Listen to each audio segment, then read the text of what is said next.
La guerre. La guerre ne meurt jamais.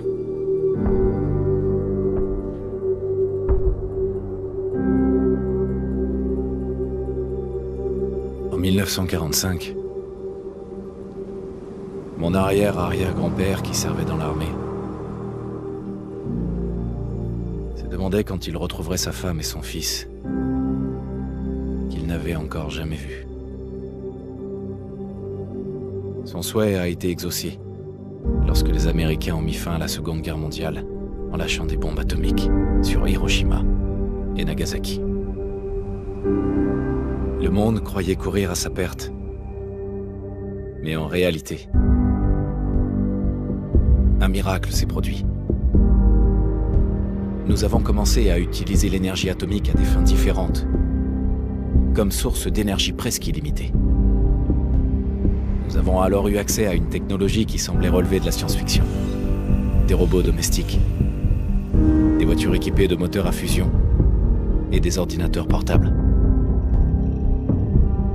Mais au XXIe siècle, le rêve américain s'est dissipé. Toutes ces années de consommation de masse avaient entraîné une pénurie généralisée de matières premières. Le monde entier est tombé en ruine. La paix n'était plus qu'un lointain souvenir. Nous sommes en l'an 2077, à l'aube d'une guerre totale. Et j'ai peur. Pour moi. Pour ma femme. Pour mon fils qui vient de naître. Car s'il y a bien une chose que j'ai apprise à l'armée,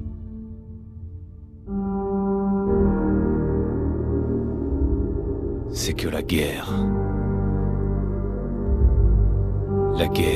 ne meurt jamais.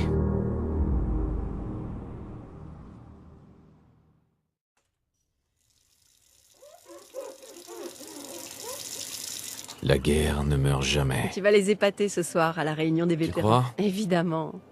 Maintenant arrête de t'admirer et file te préparer. Bien.